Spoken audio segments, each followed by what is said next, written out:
All scenes with only My Hero Academia characters will be written in English for ease of reading, but the characters are actually speaking Japanese to each other. If a scene is being translated the entire time, and there are no language issues anywhere in the entire scene because of a translation device, the scene will just be spoken as normal. But you know who speaks what. I believe in you. This is Portal Panic, Chapter 16. Oh, there's my hairbrush. Monday, September 17th, 1:58 a.m. Danielle Phantom smiled to herself as the cool static buzz of the ghost zone slipped away. Behind her, the ripple marking her passage through the vent portal slowed, stopped, and lapped back on itself like a video played in reverse, disappearing entirely when the waves met the center. Forcing additional teeth to form in her mouth, she shot to the ceiling of the basement, through the house, and up into the op center as the metal gate closed behind her. Danny? The older Halfa was awake. Of course he was. He'd probably woken the moment she'd entered his lair. Lips stretching thin over wide rows of crowded fangs, she baited. Hey, clueless one. Okay, I hate this already. Danny's look of concern inched down, settling into a guarded frown even as his eyes tried to hide a desperate clawing hope. Had Danny learned shapeshifting just to annoy her brother with even more devilish grins than normal? Of course. Had he developed PTSD from said grins? Absolutely. I swear, if this is good news you've managed to make me anxious about, I'm gonna dunk you in the river of revulsion and leave you with Klemper for a sleepover. Oh, don't worry. Danny twirled a lock of bright hair around a finger, looking at the metal rafters oh so innocently. Your worst fears were correct. Jazz was kidnapped. You found Jazz? Danny was up in her face in an instant, roughly grabbing at the black and white of her suit with near-bruising force. Ouch. Hey, chill out. Punctuating the words, Danny shot a blast of icy air from her shoulders, the breeze whipping at the taller man's hair. Startling back as if he'd been burned, Danny looked at his hands in horror and shoved them into his armpits, clamping down with muscular biceps as his eyes skittered back and forth between himself and Danny. Oh geez, come on, you're taking the fun out of this, Danny whined, brows drawing together and eyes squinching at her original's antics. It didn't actually hurt that much. I was just giving you crap. Danny. Oof. Okay, that sounded even more broken than she'd expected. Ugh. Fine. Jazz is safe, the clone pronounced, voice only barely sulking like a petulant toddler. The ravenet sagged, his breath whooshing out with the strength of a holy bellows, and Danny felt her lips pull up again. Just a little. A second later, the man's eyes grew fierce as a new thought backlit them in green. Who took her? Ah, hell. The smile was back. Someone you know very well. Who? Danny grit out, severe look holding just a hint of hysteria. You did.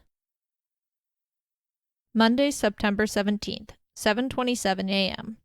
Don't forget your scarf. Inko jogged out of the living room and into the hallway of her small apartment. Proffering a chevron-patterned knit like she was seconds from wrapping it around her guest's neck, the mousy woman pulled back at the last moment. Letting the soft weave hang loose in her hand instead, she kept it within easy reach of Jazz.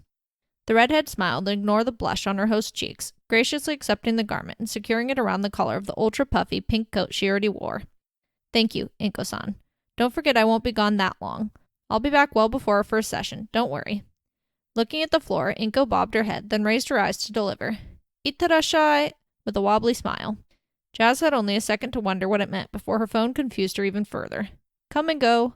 Suppressing an urge to turn her own smile into something more amused than touched, she answered. I'll see you later. Relatively sure it was the correct response. Offering a wave, Jazz finished switching from house slippers to shoes and pushed out the door. Traveling down a hall and stairwell, the girl exited out toward the street, pulling out a map as she went and shedding her scarf like winter fur, already cooked from her host's well-meant getup. Okay. Yesterday had been a bust in the search for lunch lady, but at least she'd managed to check some possible haunts off her list. It was definitely going to take a while to find the combative woman. After causing trouble at UA, she'd gone to ground, which wasn't that surprising, really, considering what Jazz had read about the fight. But knowing the ghost was hiding out somewhere food-themed in a well-populated area meant she'd be almost impossible to find until she stirred up trouble again. Still, Jazz had to try. Monday, September 17th, 9:30 a.m. A several-note bell rang in the classroom, sending Tenya Ida to his feet.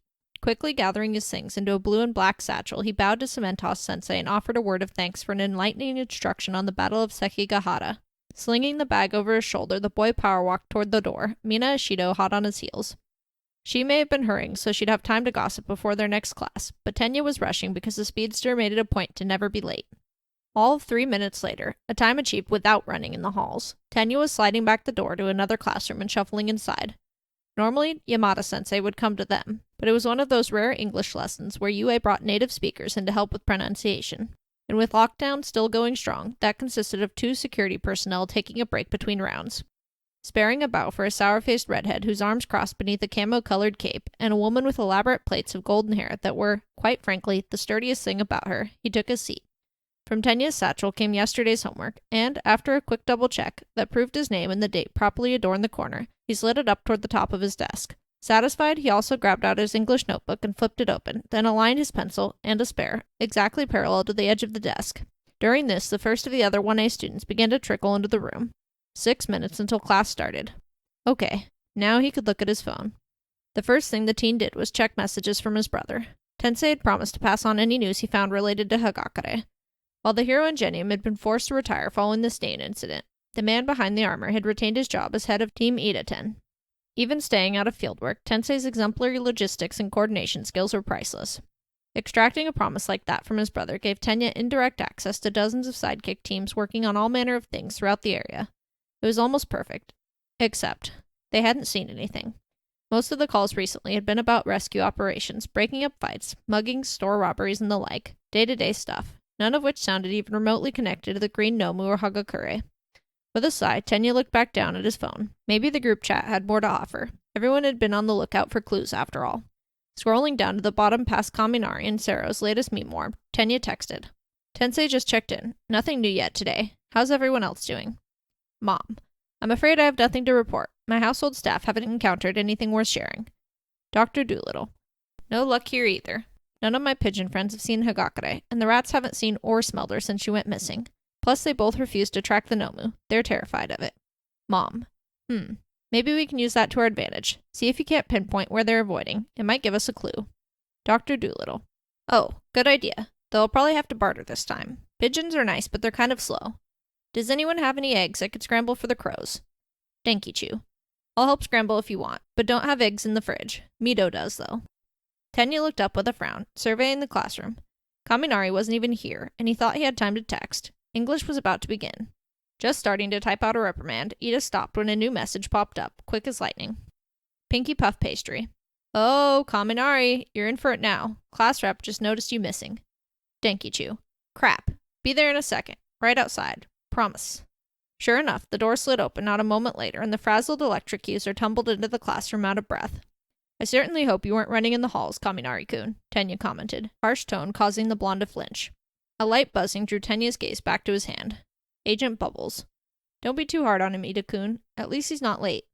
Sparing a narrow-eyed look at Denki as the other boy dropped into his seat just 3 minutes before the bell, Tenya pushed his glasses up with a sigh and rubbed the bridge of his nose. Punk rock princess. Yeah, that's pretty impressive for jamming, yay. But hey, quick, before class starts, anyone find anything else? Denkichu. Hey! Coal-headed. There have been no disturbances in the occult forums I frequent, though there may be a bakedanuki running loose. Cherry vanilla snow cone. Why do you say that? Are people waking up bald? Pinky Puff Pastry. What? Where did you get that idea? Cherry vanilla snow cone. Haven't you heard the story of Bozu Bridge? Coal-headed. No, this isn't like that. Something's going around stealing small objects, particularly things of little to no value. Mom. That just sounds like a kid pulling a prank to me. Coal-headed. It does, but sometimes odd things are left behind. Denkichu. Still sounds like a kid. I wouldn't put too much stock in that one, Tokoyami-kun. Tenya looked up, gaze tracking over to Midoriya, who'd been surprisingly quiet throughout the conversation. His friend didn't notice his attention, round face fixed in an expression fit for a bathroom, as his eyes regarded Uraraka nervously. That was strange. Maybe Tenya should. The passing bell and present mics, okay! Let's get this party started! Drowned out Ida's thoughts, forcing him to focus forward. Oh well, he'd have to ask after Izuku later. It's more important that he maintain his faculties during class. Monday, September 17th, 9:38 a.m. Izuku did his best not to grimace down at the phone in his hand. As much as he wanted to participate in the group chat, how could he? He'd told All Might that he wouldn't spill anything his mentor had told him, like how Kodo-kun wasn't likely to find any animals willing to track someone made of ectoplasm. And he'd told Ojiro-kun much the same. Apparently the teen's silence was a condition Hound Dog had set for hushing up their midnight frolic. Any info not gamed by insider knowledge he could share, but between the two promises that was almost non-existent.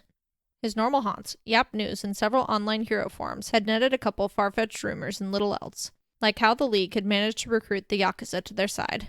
Izuku seriously doubted that Shigaraki had that kind of clout, or how Fat Gum had temporarily lost his quirk during a fight with some street thugs. Something that important would have been plastered everywhere, so it was no wonder he struggled to come up with anything to say. His mind just wouldn't stop cycling through things he couldn't talk about. Oh yeah, that was another thing. Ojiro-kun's latest ploy. When the older boy had actually tried to bribe someone from Megiddo Junior High into investigating things off campus, he'd been stonewalled. But faced with the roadblock, he had swerved, posting a want ad on Next Ward instead. That in itself wouldn't have been too bad, since the app was admittedly safer than most classifieds, its main focus being neighborhood communication, but it still churned Izuku's stomach. Because Ojiro hadn't just requested information regarding Lunch Lady or the Detnerat break-in, he'd offered a reward for it. Yeah, maybe the desperate teen would get lucky and score something that wasn't total garbage, but he was way more likely to get scammers flooding his DMs. Imagining an impoverished Ojiro, crushed by false hope and burnt out on fake leads, Izuku tried not to have a stress-induced stroke. Shaking his head to clear it, the greenette looked up and noticed a pair of bright brown eyes intensely focused on his face. Just how long had Uraruka been watching? Flushing bright red in panic, Izuku sent the zero-gravity girl a forced, wobbly smile and mouthed, "I'm fine." He was fine. This was fine. He was totally not thinking about a bunch of forbidden secret knowledge that he should know nothing about. Monday, September 17th, 11:13 a.m. Did you find it? A muffled voice, that most certainly did not turn Kamada's insides to anxious mush, called from beneath the Fenton's living room coffee table. No, responded shortly after from somewhere on the second floor. Realizing that the silence stretched too long, Haru forced out her own. Not here either, as she peeked inside every single yellow cabinet the kitchen had to offer. Closing the final one softly and knowing that she couldn't put it off any longer, the Shiketsu teen walked back out into the living room. I just don't get it. I had it in my bag before I left for school. I swear I did. Danny was currently laying on the floor, one arm stretched far under the couch as he felt around for a missing textbook. The muscles in the hero's back flexed from maintaining the awkward angle, and Kamada found her eyes glued in place. She wanted to look away so bad she felt ill, but all she could see was Phantom's black jumpsuit in place of the white tee actually covering his skin. Footsteps suddenly echoed from the hall above, along with, "I don't know, Danny-san, maybe we should check the lab." The sound was just enough to break the spell bewitching Kamada's eyes, and she tore her gaze away, a blush storming up her neck and capturing every square centimeter of her head in a mortified wave. And just in time, too, because Danny inchwormed backward not a moment later, withdrawing from the couch with some kind of miniature Fenton gadget clutched in one hand. Or was it? Haru didn't recognize that design, and she'd at least seen schematics for most of the family's inventions at this point. This one almost looked like a taser, but not the kind Maddie-san had in her suit. It was too boxy and quite a bit larger. Danny's face grew stormy, blue eyes eaten by fiery green as he pocketed the device. The support student froze, then pivoted around so fast the bruise of her leg ached. "Hagakure-chan!" "What?" The other girl nearly tripped on the stairs as a small thump sounded behind Haru. We need to check the ops center. That's where Danny-san's been sleeping. I bet it's up there." "Geez, Kamada-san, you scared me half to death." "Ditto," croaked at Haru's back. So quiet, clearly wasn't meant to be heard, before louder. "I checked there first. I didn't see it. But I might just have to go to class without it. It's getting late."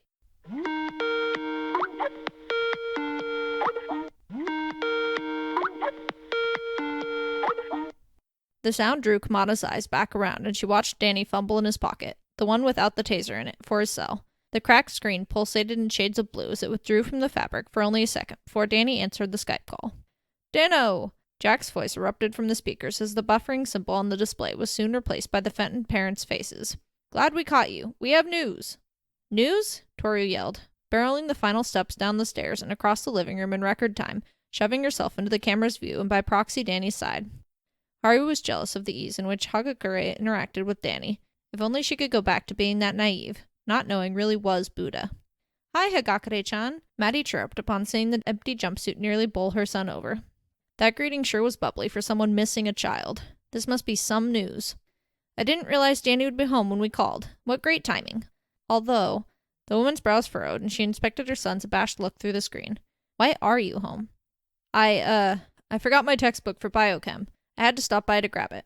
Somehow Danny's anxiety seemed even more acute at the admission.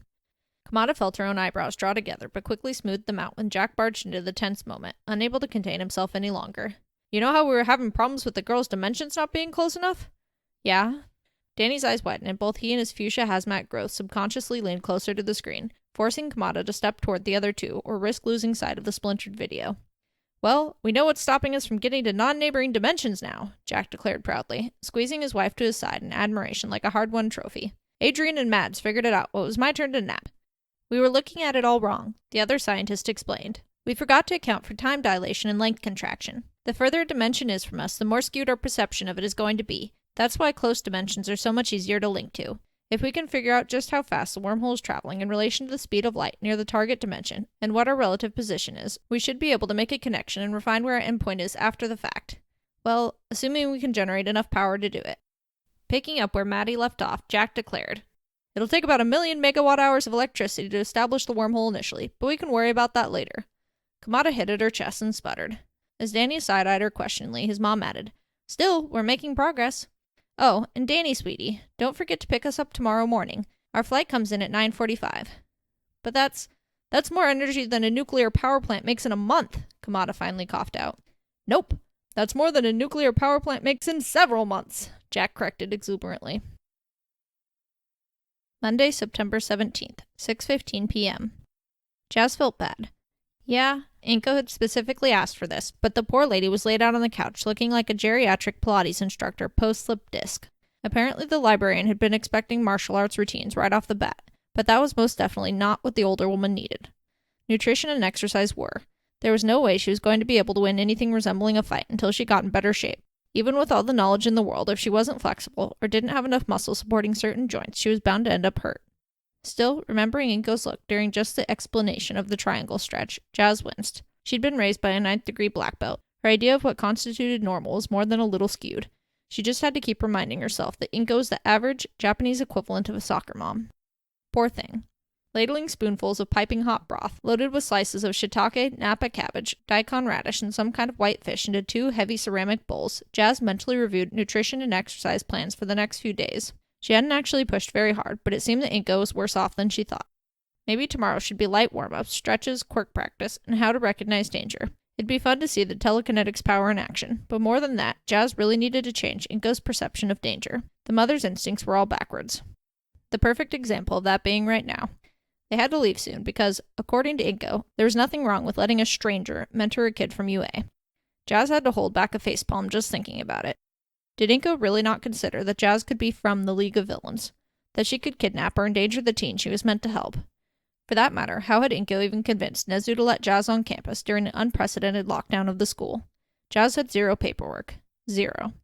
The only reason she could even imagine the principal accepting the request was if he suspected her interdimensional origins, and this was a trap. Confusion and cynicism bleeding equal parts through her mind, Jazz called. "Come on, Inko, dinner! We have to head out sooner, we're gonna be late." When nothing but a pathetic groan answered, Jazz felt her doubt drain, leaving only raw confusion behind. Monday, September 17th, 6:47 p.m. Katsuki Bakugo seethed as his mother and art history teacher led him across an expansive paved pathway, only the bright beam of a flashlight and the smooth surface below their feet keeping them from stumbling in the dark.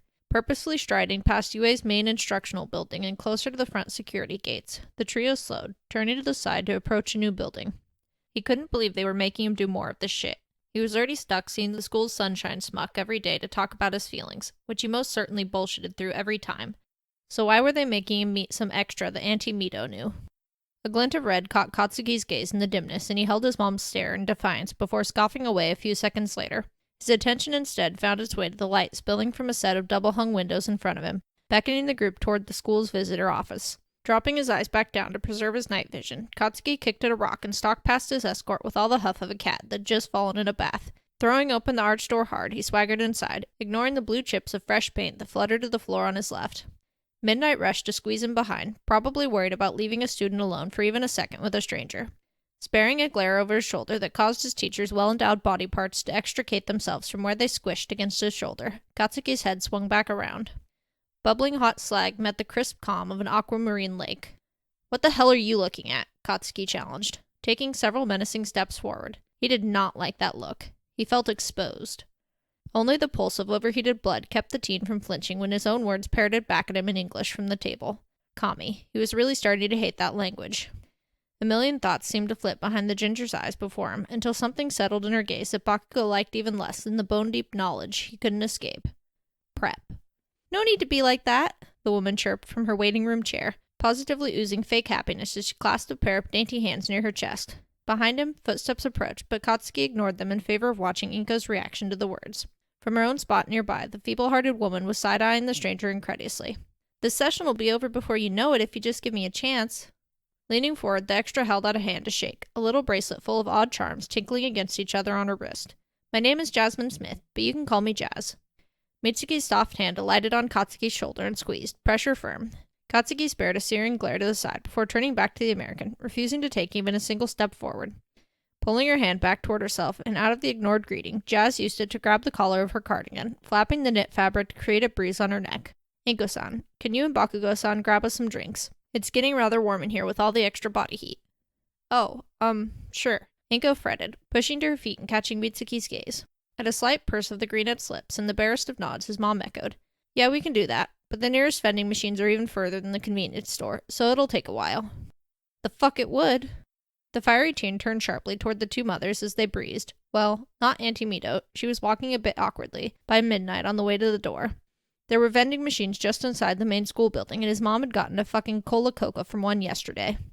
Hey, you can't just... Katsuki's protest died when Mitsuki's gaze pinned him down. She wasn't just angry, she was scared. For him. Which just pissed him off more. You know what? Fine. Fuck off then, old hag. What the fuck did you just say to me? What's your goddamn language? The older blonde stormed back, swinging a fist at his head.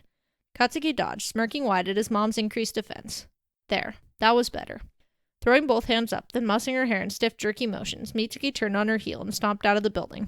Inko raised a hand when the other woman passed, as if to soothe the hothead blonde, before her palm stopped shy and she instead ghosted into the chill night after. Suddenly, only Katsuki, Midnight, and the Kana Hashimoto wannabe occupied this too-small room, the undecorated walls of the new construction creating a sterile environment that buzzed at Katsuki's already frayed nerves. So, the foreigner's tone was bland, pregnant with boredom.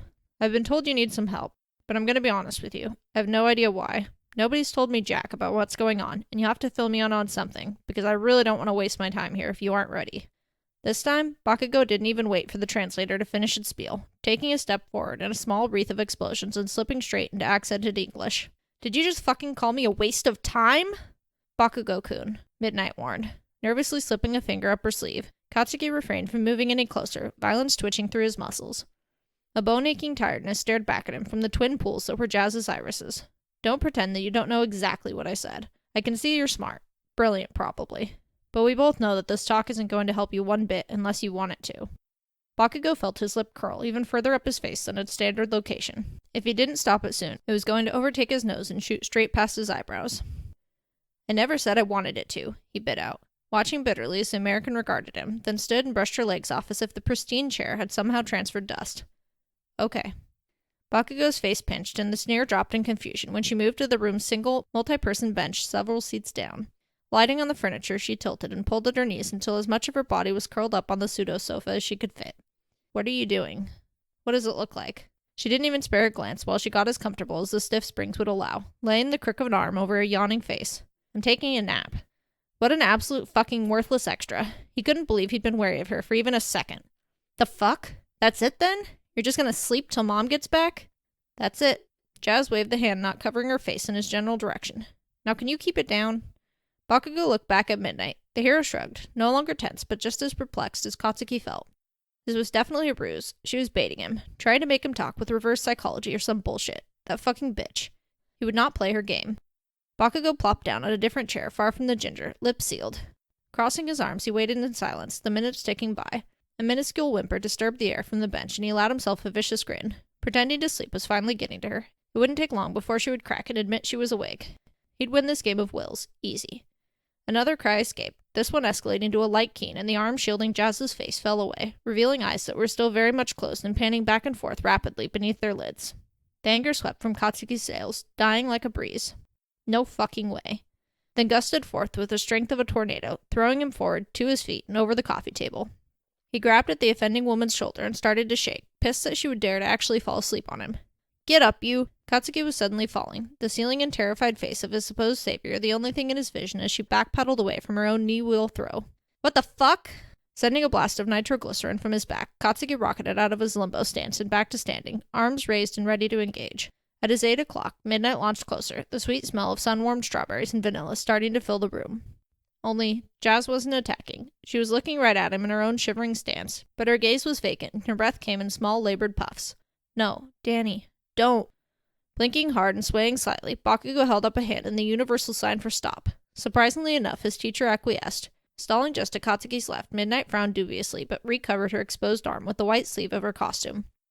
Lighting up the sweat of his palms to clear the grogginess brought on by her quirk, Bakugo had to steel himself when the raucous blast sent Jazz screeching and flailing back. Legs tangling in her panic, the American landed with a heavy thump on the floor before pulling her arms over her eyes and bawling in great heaving hiccups. Well, fuck. Feeling more than a little uncomfortable, Katsuki bellowed. I said get up, you lazy ass. You aren't wherever the hell you think you are. It's 6:30 at night on a fucking Monday, and you fell asleep in a goddamn waiting room. Now you're sitting on some stiff-ass industrial carpet because your string bean legs couldn't hold you up after a nightmare scared you to your feet. The hiccups slowed, and the hands lowered incrementally, then dropped completely to rub along the cheap carpet fibers in verification. After a heavy sniff and a wipe of the sleeve, those glistening aqua eyes found his own crimson once again. But this time they were so unsure and incredibly fragile. He couldn't stand it. It was like looking in a fucking mirror. This is why I can't stand people like you know that? You're making an ass of yourself. You came here to help me, so quit trying to make this all about you. The fog edged from her expression slowly, gradually replaced by clarity as the words suffused into her consciousness. Gaze sharpening in question a moment later, she asked, You sure? Tch. Jazz slowly unfolded herself from the fetal position so she could stand and take in a shaky breath. Okay, yeah. Sorry for the setback. Setback? A full-blown panic attack was a setback? This girl was more fucked up than Katsuki was. The foreigner's posture straightened and firmed, morphing her back into the calm, collected individual that had originally occupied the room. Perching on the bench again, Jazz nodded at Midnight. The older woman sighed and pulled Bakugo down into a seat next to her, refusing to give them the illusion of their own space any longer. Jazz cleared her throat, and Katsuki's eyes snapped back to her. So, why do you need my help? I can tell you get angry easily, but you seem to have a good head on your shoulders. Otherwise, you would have attacked me right away. Sorry about that, by the way. I was reactive. I didn't mean to hurt you. Psh, like you could. Maybe not, but something did hurt you, no? Recently? I know some kids got attacked on campus from the newspaper, but that's more or less it. We weren't just attacked, Katsuki snapped. One of my classmates was kidnapped. Jazz's mouth dropped into a little O, and she breathed. You're Katsuki Bakugo. No shit, Sherlock. Then a thought wormed its way into his head, and he exclaimed, Wait, you came to this session without even knowing my name? Inko-san asked me to help her friend's kid, and I owe her a big favor, so I agreed. I had no idea that you were that Katsuki-kun. Yeah, his tone challenged. You got a problem with that? No, of course not. Jazz's features sank into contemplation, not even acknowledging him as she turned inward. Things just make a lot more sense is all. The quiet stretched and Jazz nudged. So, you were kidnapped, saved. Nobody saved him, he rescued himself. And as soon as you got back, another kid went missing instead. Am I getting that right? I saved myself, Katsuki said flatly, then spat. I'm not useless like Empty Clothes. Empty Clothes? My classmate. The invisible extra that got herself taken. Oh, Toru Hagakure-chan, right? Chan? Bakugo's eyes narrowed and Jazz responded. Is something wrong? No. Stupid Americans. Couldn't even understand how to use a suffix properly. So, you feel like you should have been able to prevent Hagakure-chan's kidnapping, because you went through it yourself. I didn't say that, Katsuki defended. You didn't have to. And that stare was back, the one that knew too much, left him sweating and chilled at the same time. Then it was gone, replaced by gentle understanding. This wasn't like a session with the sunshine smuck. Somehow, he knew that the nightmares of the person across from him were very similar to his own. So, this is a matter of guilt, but it's more than that. You don't want an empty reassurance of how you did everything you could, that fate had its own role to play and things will turn out fine. You're the kind of person who wakes up each day ready to take a swing at destiny. Moving on means you've admitted to failure, and having someone tell you to wait for a solution is poison to your soul. Jazz leaned back in her chair, stretching toward the ceiling with her arms until a small pop sounded in her back. My brother's a lot like you in some ways. Bakugo's stomach prickled with unease, and he forced himself to be quiet, struggling not to release a torrent of curses at the girl's assumptions. Instead, he growled, It's not just guilt. I had her. The green bitch. I was so close to getting answers, and she got away. Furious, he clutched hard at the armrest next to him until it creaked, and his voice cracked under the strain of his next words. And I swear she came back just to toy with me. Jazz made a thoughtful sound in the back of her throat. That got the hero in training's attention, and his mind honed in on her next words. Normally, I would recommend regular sessions with me in which we practice meditation and grounding, among other PTSD coping mechanisms. Recording your triggers and thoughts in a journal can also be a very insightful place to start, and while I do recommend those options, the sunshine smuck already tries to do all that shit. Get on with it. Jazz looked in askance at Midnight, who just offered. The school's on-campus psychiatrist. Ah, well, I was going to say, nothing you do is going to change the past. It will always haunt you. But sometimes, as much as we hate it, everything's the way it's supposed to be. Struggles, rage, guilt, and pain included. We need those things in our life so we can be better next time, that we can grow and learn. It sucks, big time. But sometimes you have to take getting better as its own challenge against fate. Emotional baggage is heavy and will always slow you down. What a crock of shit, Bakugo exploded, catapulting to his feet and clenching his fists as he stormed over to Jazz. I should suffer because it's good for character growth? I wasn't able to capture the green bitch because fate wasn't ready for me to? What the fuck kind of Shonen Jump bullshit are you on? Getting up in the girl's face, he yelled, Newsflash! Even if I did all the shit you claimed would help, it wouldn't. I can't get empty clothes back and I can't protect anyone else because I'm not a fucking hero anymore. Breathing hard, the aching teen's voice lowered, filled with the anguish of a harsh reality he could barely choke out. I got dropped from the course. I'm just a fucking gen ed student now. Ah, Jazz commented softly, the heart of the problem. Reaching down to the bracelet around her wrist, she rotated it, running her thumb lightly along the little charms. You're no longer a hero because your school says you aren't. The docile words hung unassuming in the air. Funny, I don't remember anyone owning the rights to that word. What the hell is that supposed to mean? Going to a fancy school doesn't make you a hero. You either are or you aren't, and the first heroes never had to take a class for it. Those glacial eyes cut into his own, dousing the fire of his soul and understanding. Are you a hero, Bakugo? I fucking will be. This part has a trigger warning. Memories of experimentation. Monday, September 17th, 7:22 p.m. Over and over, the thick digits of Nezukocho's front paws ran through the white fur coating his neck and face. The old grooming habit betrayed his thoughtful state as he sat alone at his desk, eyes picking over several objects covering the black walnut top. The police and Nezu's staff had been hard at work in the past few days, buying off the black market and hunting down close to 15 portals in an exotic game of whack-a-mole. And while combing both the underworld and overworld had yielded results of ecto-origin. A biochemistry textbook, a hairbrush, and a pair of high-tech welder's goggles sat nonchalantly in front of him, right next to a toaster. A pyrographic toaster, whose heating elements seared a man's face into any bread it toasted. Just what on earth was he supposed to make of that? The portal user had to know they couldn't run facial recognition on a slice of toast, right? And none of the DNA taken off the brush or goggles had come back with a single match from any database, although several international embassies were still getting back to them. What Nezu did know was that it came from a family of European descent that had at least 4 members. A dad with likely dark hair and light eyes, a mother with likely light hair and light eyes, a ginger daughter with likely light eyes, and a raven-haired son with likely light eyes. And all 4 of them had ectoplasm infused in their DNA. The young man's contamination was so bad, in fact, that it wouldn't be unreasonable to assume he was one of the test subjects used to create the ectoplasmic Nomu, which, if true, meant he was probably suffering from severe side effects. If that boy, or another corrupted individual, was the portal user, it would explain so much. Anyone with that much ectoplasmic contamination would be incredibly unstable, even more so than the lunch lady Nomu. Assuming the boy wasn't half dead and sending out an SOS for medical attention, all the portals turning up could very well be his quirk going haywire. Nezu's right paw clenched, and he looked away from the hairbrush with haunted eyes. XT-518's response to the post-transcriptional modification is going well. Kidney function is still impaired, but dialysis is working well. There is blood in the subject's urine, and the ATP1A2 gene needs modification, but the next round of edits should... Nezu shuddered, breathing hard at the vivid memory and clutching at his chest, trying to slow regular heartbeats as phantom myalgia trembled through shaky limbs. Humans. Humans and their damned experiments.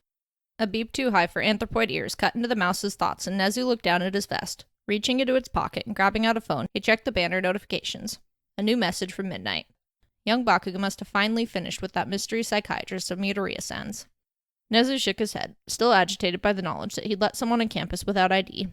Mitsuki drove a hard bargain when she wanted to, subtly threatening the removal of her son from UA if he couldn't get the help he needed, and for some reason she believed, without a shadow of a doubt, that not only was UA failing to provide that help, somehow the Smith person would.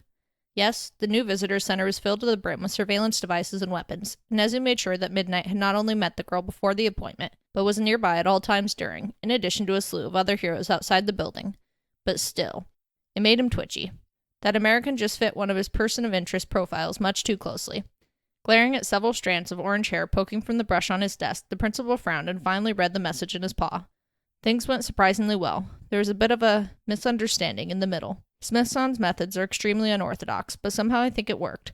Bakugo-kun is all fired up and wants to transfer to support. Can you please get the paperwork started, Kocho-sensei? Misunderstanding? Unorthodox? Oh yeah, he'd definitely be reviewing those tapes later. Taking a deep breath, Nezu typed back. See if you can't collect a sample of Smith-san's DNA. I may be paranoid, but I'd like to run it through the system. Monday, September 17th, 10:05 p.m. The bright glow of a laptop screen lit Shota Aizawa's face in the weak dark of the Heights Alliance lounge. The only other source of illumination cut in from an alcove that hosted the elevator and stairs, and between the two lights they barely kept inky black from taking over the room. Reclining into a lime green armchair with legs stretched across an ottoman of the same color, the man logged into his standard issue laptop that was balanced on his thighs. The kids had already gone to bed, confined by curfew. Listening hard, he could just make out creaks from the floor above near Tokoyami's room. As the shadow user reveled in the night and kept long hours, it wasn't all that concerning, but should any sound start 2 doors down, Midoriya's room, he'd have to check in. Reassured at the second boy's silence, Shota opened a secured web page and quickly typed another login. Navigating to a Detnerat investigation folder, he browsed a month's worth of camera footage in and around the company's Kanagawa facility before double-clicking a file. In a small room, Hiroki Mori tinkered with a partially complete motherboard, soldering tiny things to the fiberglass sheet and carefully bridging them together with filament. Attached to his wrist by way of a bracelet was a curly insulated wire that clipped to a copper prong beneath his too large industrial work table. At its feet crowded hardware, tools, and a garbage can, not unlike mice trying to share space with an elephant. And on its top, and pushed to the back, was a monitor sporting blueprints.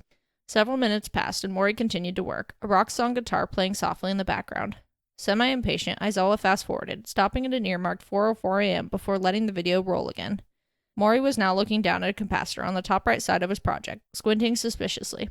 Poking it with a finger, the ginger sighed as the cap broke off and rolled several centimeters away. He then picked the loose piece up and lifted his glasses for closer inspection, shaking his head before standing and tossing the bit into the nearby garbage can. So far, everything looked normal, but Aizawa knew better. Mori crossed the tiny room and disappeared into some kind of supply closet, the video pausing for just a millisecond before resuming. There. When the chipper man came back out, it was with a spool of wire, not a spare capacitor in hand, and the motherboard had less parts attached to it than before, despite all the tools on the table remaining exactly where they'd been. Decent editing. Enough to fool a quick once-over and offer time for a clean getaway, which was probably all the villains, plural. This definitely wasn't some small-time operation, cared about when they'd switch the footage.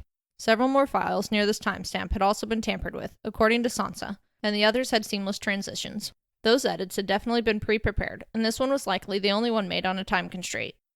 Then there were the odd fluctuations in power that had been logged by the system dating back to the 9th, only 6 days before the kidnapping and theft. That would only make sense if the villains hadn't used a technomancer to access Detnerat's systems until after external research and surveillance had already been completed. Which, if true, meant real suspects weren't likely to show up on anything directly recorded by Detnerat. The person in charge of editing clearly knew what they were doing. Aizawa cracked his neck and began to open videos from surrounding shops and extra tabs, starting with anything dated the 5th through the 13th. Grabbing out a notebook, he worked his way through the 5th and 6th, writing down descriptions of people he found suspicious and what timestamps they showed up in. Anyone with multiple appearances moved to the top of the suspect list, which he then checked against Detnerat's surveillance videos. Eyes burning by the time he was done, the bedraggled man looked at the clock on the bottom right of his screen. 3:16 a.m. and he'd barely made it through 2 of the high-priority days. These next few nights promised to be long ones. Monday, September 17th, 12:14 p.m. Cut, plot-irrelevant lead-in scene. A knock sounded at the door, causing Inko to fumble the daikon she'd been in the process of peeling. A light thump sounded as she set the radish down, removed her apron, and made her way to the front door of her apartment. After a quick look through the peephole, she hastily unlocked the door and gestured inside with a cheerful "Okaeri." It was oddly nice being able to use the familiar phrase again, even if a normal response for the ritual greeting wasn't echoed. Still. See, I told you I'd make it back at a reasonable time. I got lost for a bit near Tatooine Station, but a really nice wooden guy helped me figure out this patch of construction that threw me off, so it was fine. Apparently they had a villain attack there last week, but fixing it was delayed because of insurance stuff. Man, I hate insurance companies. Am I rambling? I'm rambling. Sorry. Despite her words, the redhead grinned bright and ducked around Inko's arm that propped the door open. Towing off her shoes, she headed towards Izuku's room. The mother felt her own cheeks lift as she relocked the front door and called down the hall at Jazz's back. That's nothing. If rambling was an Olympic sport, my Izuku could win gold. Stepping forward into the apartment again, Inko watched her guest's head repop from her son's room, face and outfit significantly less pink without the puff of Inko's coat hanging off the girl's shoulders. Ready to get to it? Instant unease churned Inko's gut, but there was a reason she'd set a specific time for the lesson. She couldn't chicken out now that her new trainer was expecting to start. Sure, let me just change and put everything for the hot pot away. Jazz's head tilted slightly at the fake enthusiasm. Pretending she misunderstood the American's body language, Inko added, "It's soup that's great for cold weather. It'll really warm you up from the inside out."